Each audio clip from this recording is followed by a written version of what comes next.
Messieurs, dames, bien le bonjour, Guillaume de retour. Donc aujourd'hui, je vous propose de continuer la vidéo qui concernait la mise en peinture des deux bonbonnes de la Ford Mustang qui vont aller dans l'habitacle.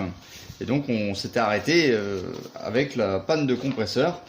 Et donc aujourd'hui, on va reprendre le travail étant donné que tout est revenu plus ou moins à la normale. Donc on va terminer la première bonbonne. Alors là on va pas utiliser l'aérographe, oui, on va utiliser tout simplement le pinceau parce que c'est quand même délicat. Enfin, je pourrais le faire à l'aérographe, hein, on peut toujours, mais là clairement, si on reprend le manuel, vous avez ici les deux bandes à faire en chrome et le bout en noir satiné. Et vu la taille de la pièce, si je dois masquer, bon bah c'est pas folichon. Alors je me rappelle plus si je vous avais montré le résultat de la peinture German Grey au pinceau, hein, donc c'était une peinture Valero. Donc voilà ce que ça donne après séchage. Bon, c'est pas folichon, mais de toute façon c'est tout noir, enfin c'est assez foncé. Voilà. Donc je me lance, hein, donc je vais préparer, si mon pot veut bien sortir, hop là, c'est sorti. Je vais préparer une peinture noir satiné, donc noir satiné de chez Valero. La gamme Mecha, toutes les peintures sont satinées, je vous le rappelle, donc noir satiné avec gamme Mecha. Petit pinceau, de l'eau, et c'est suffisant pour faire ceci. Donc si vous venez de rejoindre la chaîne et que vous n'avez pas trop regardé les anciennes vidéos, ce que je peux comprendre, si vous travaillez au pinceau Valero, voilà, ou Prince Auguste, c'est les mêmes de toute façon, ou encore MIG ou AK, en fait tout ce qui est peinture 100% acrylique, allez-y les yeux fermés, ne partez pas trop sur du Tamiya ou du Mr. Hobby ou de la K Real Color. Au pinceau, je vous conseille ça. Voilà, c'était la petite parenthèse. Donc, je vais zoomer au maximum et je vais faire la peinture de cette petite pièce. Alors, c'est vrai que noir satiné et German Grey, honnêtement, il n'y a pas beaucoup de différence. Surtout que c'est au fond de l'habitacle, mais bon, il faut le faire, hein. Hop. Alors j'essaie de pas trop bouger pour rester dans le cadre. J'espère que j'y suis encore, presque. C'est ça le problème. Alors est-ce que je mets mon tissu blanc? Ouais. Ah, je suis loin, hein. Je suis loin.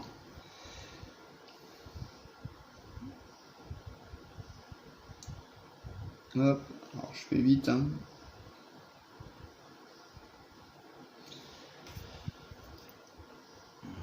Voilà, vous voyez plus rien. Hop là.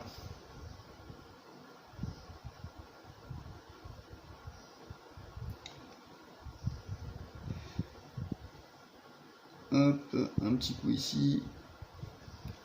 Voilà, c'est pas évident à filmer, hein, c'est petit. Donc maintenant, je fais les deux cerceaux. Et donc là, petite astuce, petite logique entre guillemets. J'essaye de ne pas reprendre de la peinture dans mon pot de peinture. Bon là je vais être obligé, mais j'essaye le moins possible de reprendre de la peinture, parce que quand on reprend de la peinture, bah, naturellement le pinceau il est bien gorgé, donc je viens essuyer un peu, parce que sinon on a tendance à déborder.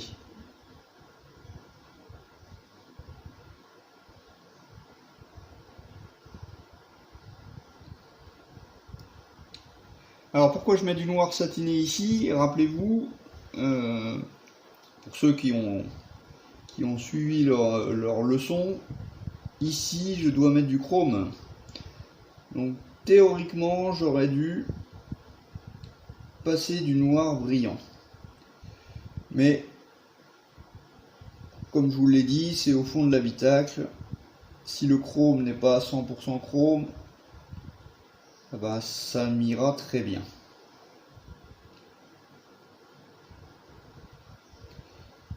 Quand vous devez passer une couleur métallique, passez du noir par-dessus. Donc voilà, donc affaire réglée, on a bien les deux cerceaux en noir et la tête en noir. Je laisse sécher et on passe à la deuxième bonbonne. Alors me voici sur la deuxième bonbonne. Donc comme vous pouvez voir, le plan de travail a changé quelque peu. Car là, on passe à l'aérographe, étant donné que on doit faire sur cette bonbonne cette couche-là, LP44. C'est un orange cuivré, si je peux dire, et c'est une couleur métallique. Donc couleur métallique, je vais déjà passer du noir brillant. Ensuite, je vais utiliser du stainless. Je veux pas utiliser du chrome ou un aluminium qui pète. Je pense que ça va faire de trop, donc je vais utiliser un stainless. On verra bien ce que ça donne. Le LP44, du X13 pour les petits raccords, et il y aura une touche de chrome sur les arceaux. Donc voilà. Donc aujourd'hui, voilà, c'est mon processus pour uniquement ça. Uniquement cette petite pièce. Donc j'allume le compresseur. Hop. Et donc c'est parti.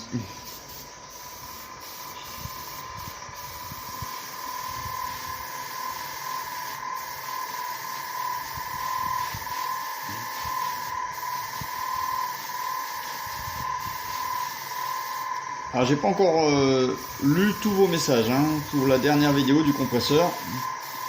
Mais sachez que voilà, ça peut le faire. J'ai réussi à dompter la bête, donc pas de problème. Donc voilà, petite pièce maintenant en noir, donc je vais appuyer quelque peu.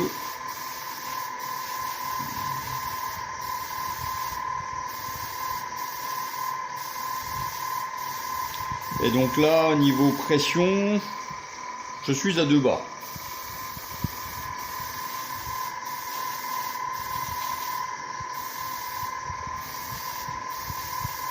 Ok, l'affaire est bonne.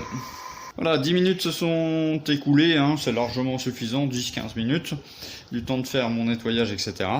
La peinture noire brillante, bah, elle est plutôt pas mal. Vous voyez, ça brille bien. Voilà, je suis content. Donc maintenant on passe au super stainless. Donc la dilution a été faite avec du rapid thinner et non pas du leveling thinner. Voilà. Donc dilution 2 pour 1. Et j'ai baissé la pression. Là je suis à environ 20 PSI. Je vais même baisser un petit peu, encore un petit peu. Voilà, on va voir comment se comporte le compresseur à basse pression. Donc c'est parti.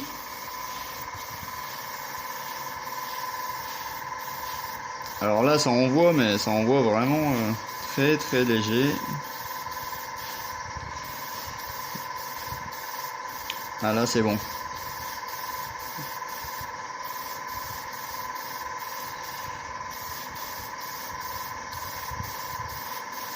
Ah, vous voyez, ça commence à venir, ça commence à venir suivant l'orientation.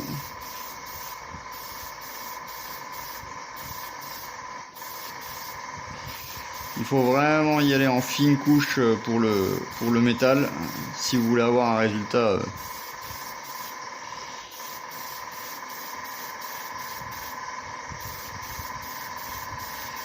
J'adore travailler en fine couche, c'est ce qui donne le résultat pour moi. C'est ce qui donne le meilleur résultat.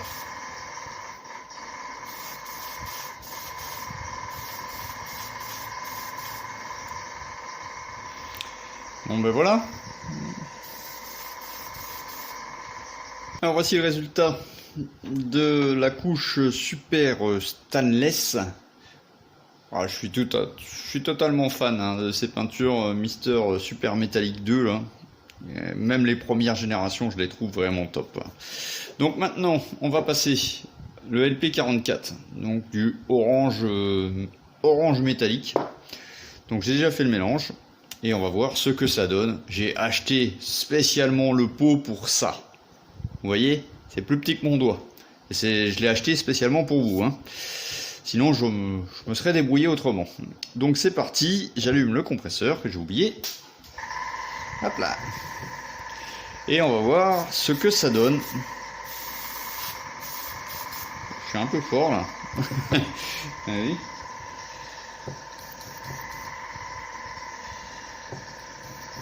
Ok, là ça va aller mieux.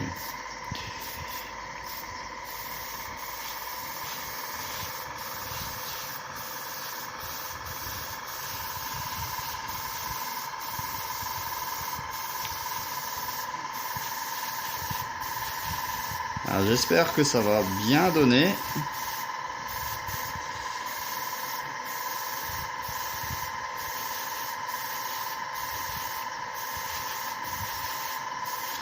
Alors vous allez me dire, ouais, j'ai passé de la couche métallique, j'aurais pu faire le X13. Mais oui, j'aurais pu le faire. Mais ouais, il aurait fallu masquer, donc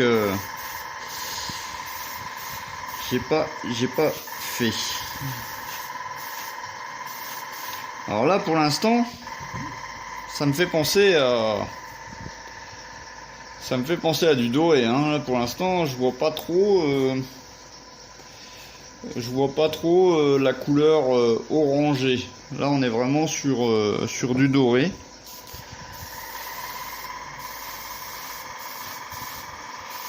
Donc le pot a bien été mélangé. Hein.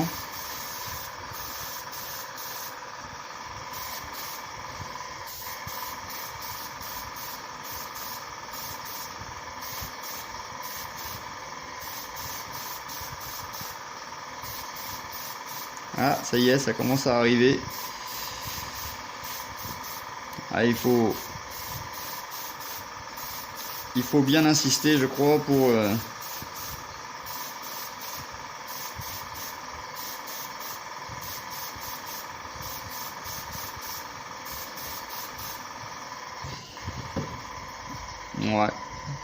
Bon, je suis pas convaincu de cette couleur. Vous voyez, j'ai quand même une différence. Peut-être que je vais repasser une deuxième couche. Je vais attendre un petit peu là. Et je vais repasser une deuxième couche, voir un petit peu si ça améliore le rendu de cette pièce. Alors voilà, je voulais vous montrer le résultat de la bonbonne avec la fameuse peinture LP44. Et voilà ce que ça donne. Alors finalement, il faut passer une deuxième couche hein, pour obtenir le résultat souhaité, entre guillemets, qui correspond à la couleur de cette peinture. Donc, bon, c'est plutôt pas mal. Hein. Ça fait un, vous voyez, un cuivré métallique. Et heureusement que j'ai passé une couche métal en dessous, parce que j'ai l'impression que sinon ça aurait ressorti plutôt sombre. J'ai également fait, alors ça j'ai fait hors caméra, les arceaux en chrome. Alors, vous vous souvenez, j'avais mis du noir satiné et donc je suis venu passer du chrome. Donc la peinture chrome, c'est du super métallique 2 au pinceau. Voilà, il faut diluer hein, parce que la peinture laque ça sèche très vite, mais voilà, sur des petites zones comme ça le fait. Donc maintenant on va faire la dernière ligne droite peinture pour cette bonbonne là. Donc c'est à dire qu'on va passer du X13 de l'énamel. Alors mes pots d'énamel sont relativement très anciens maintenant. Parce que c'est mes pots de peinture que j'ai acheté au tout début quand j'ai repris la maquette. je faisais tout au pinceau, je n'avais pas d'aérographe. Et j'avais opté pour de l'énamel. Alors c'est des bonnes peintures, de très bonnes peintures. Par contre c'est vrai que je trouve dommage en fin de compte le contenant. Voilà, le rectangle là c'est pas pratique pour attraper la peinture, surtout quand on est au fin de pot. Mais sinon à utiliser au pinceau ça marche bien, hein, ça marche bien. Bon par contre vous avez l'odeur qui va avec, ça c'est naturel, tout ce qui est... Donc on utilise du X20 en diluant. Surtout pas le A, hein, ça marchera pas. Je le répète, hein, mais bon, il y a toujours des gens qui font des erreurs. Hop, donc je dilue un tout petit peu. Et puis on va peindre ceci.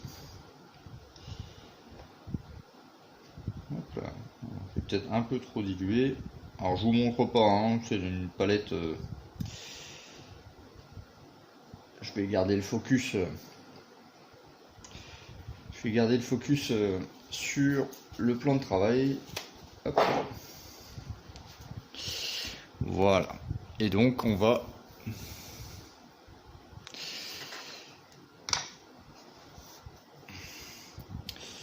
peindre tout simplement le petit contour. Alors c'est une peinture qui est très couvrante. Donc l'avantage c'est que j'ai pas besoin de passer encore une couche de métal en dessous, hein, ça va le faire. C'est vraiment l'une des peintures les plus couvrantes que je connaisse au pinceau. Vous voyez, ça se travaille. Ça se travaille plutôt bien. Tac. Et l'avantage de travailler avec ces peintures, si vous les commandez hein, sur internet, c'est que si je déborde là, bah, c'est pas gênant parce que un petit coup de X20 ou de White, hein, de White Spirit, et vous enlevez votre boulette. J'aime bien travailler sur des détails comme ça, des boutons, des choses comme ça.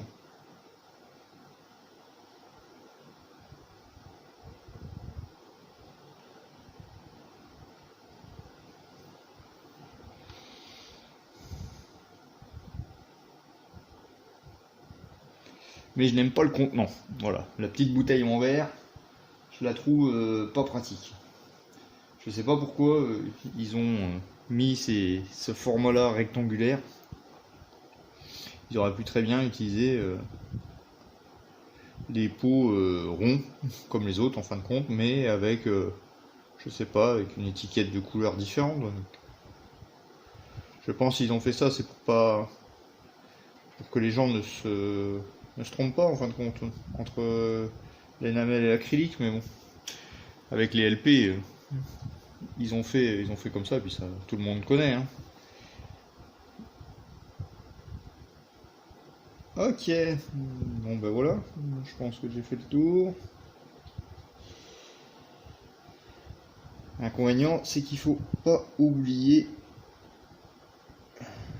un côté. Il faut vraiment tourner la pièce pour ne rien oublier.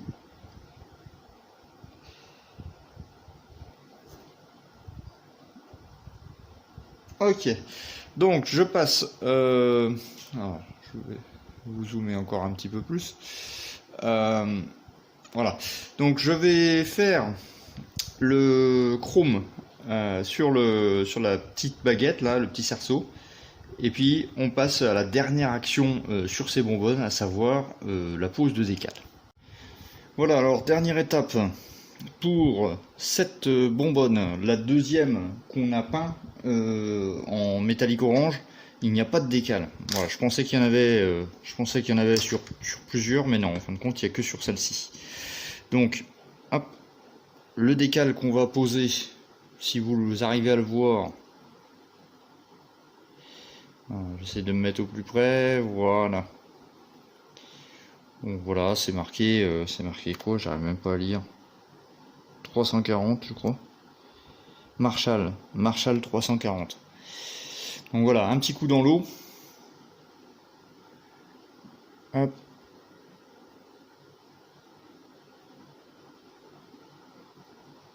Toujours sur le tapis. On met, dans mon cas, j'ouvre toujours la ventilation à cause de la chaleur. Si vous êtes dans ce cas-là, si c'est l'été, et que vous regardez cette vidéo, et que vous avez le ventilateur qui est ouvert, faites ça. Parce que si vous pensez à ne pas mettre quelque chose de lourd sur votre tissu, vous risquez que le tissu s'enroule et que le décal vienne se coller à l'intérieur, et là, c'est fini pour vous.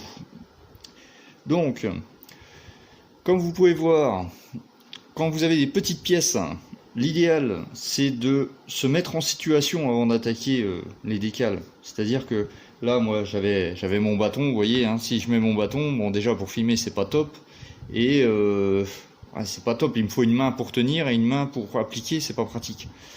Là, vous mettez un vieux pot de peinture qui est foutu, vous mettez un petit peu de pâte à fixe, vous mettez votre pièce dessus, vous avez les mains libres. Ça vous fait une troisième main, entre guillemets. Et puis, vous allez pouvoir orienter, tourner votre pièce sans la manipuler avec les doigts. Ça, c'est très pratique. Donc, je mets un petit coup de marque-fit. Alors, étant donné que la pièce est vraiment tout petite, je vais mettre le marque-fit avec le pinceau. Donc le marque-fit est appliqué avant. Il peut même nous signaler qu'on peut le mettre après pour bien fixer les choses. On regarde toujours le sens à appliquer. Donc dans ce cas-là, c'est comme ça. Et on va venir. Ah, il me paraît un peu grand ce décal. Il me paraît un peu grand par rapport à ma bonbonne. On va voir. On va mouiller. Hop. Vous voyez ce que je vous ai dit tout à l'heure?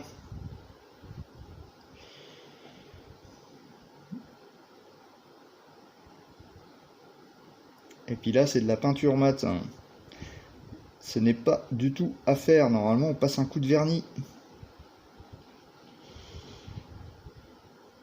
Mais là, bon, c'est quand même très très petit hein, comme pièce. Je voulais pas passer du vernis. Alors, on va essayer de se la jouer. Bon, allez, le tissu il s'en va. On va essayer de se la jouer comme ça. On va voir ce que ça donne. J'espère que vous y voyez quelque chose. Le focus sur des petites pièces comme ça, il a du mal. Hein.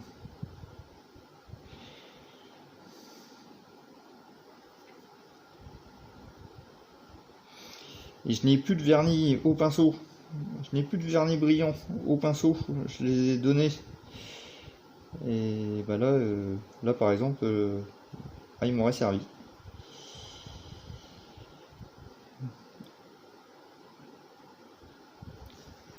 Alors, on va essayer.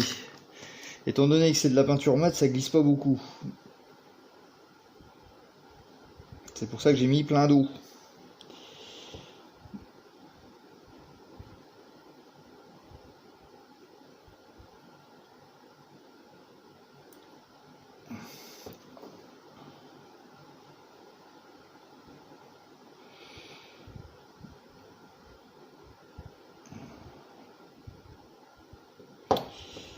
Bon, de toute façon, même s'il n'est pas extrêmement bien mis,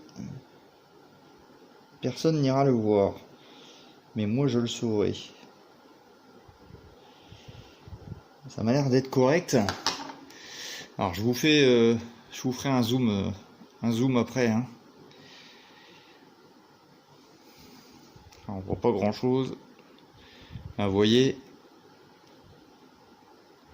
Il part un petit peu de travers là. Je vais essayer de l'éponger quelque peu.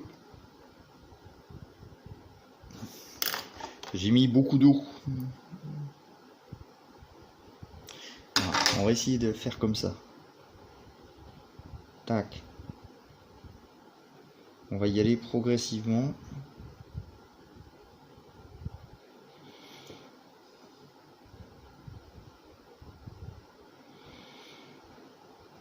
Je viens tapoter pour enlever le surplus d'eau, hein. Et donc maintenant je passe un petit coup d'assouplissant, et je pense que avec ça va m'aider.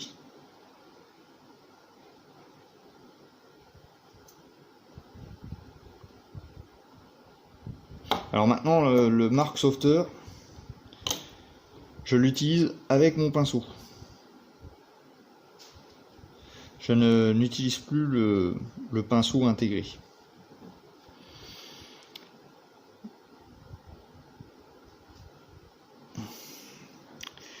Voilà, donc j'attends un petit peu.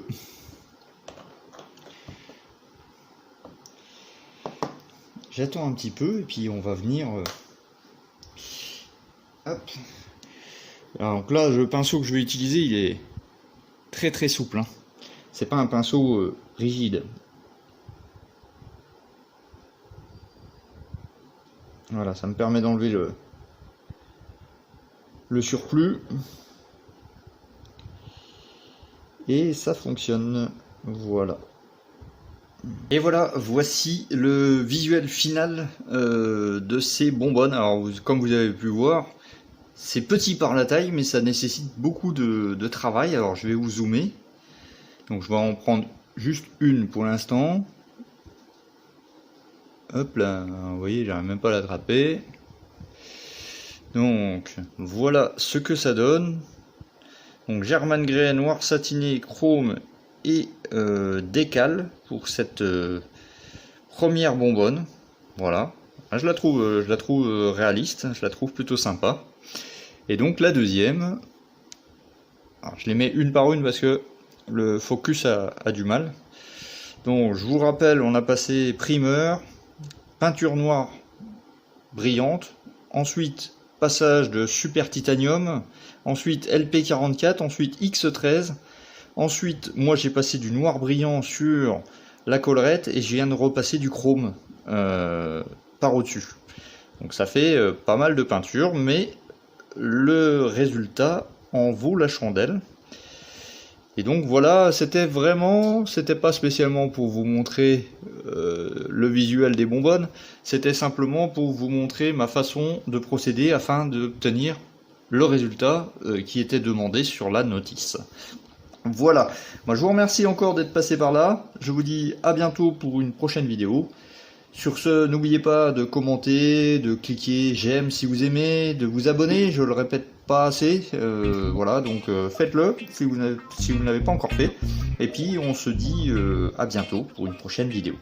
Allez, sur ce, ciao, bye bye.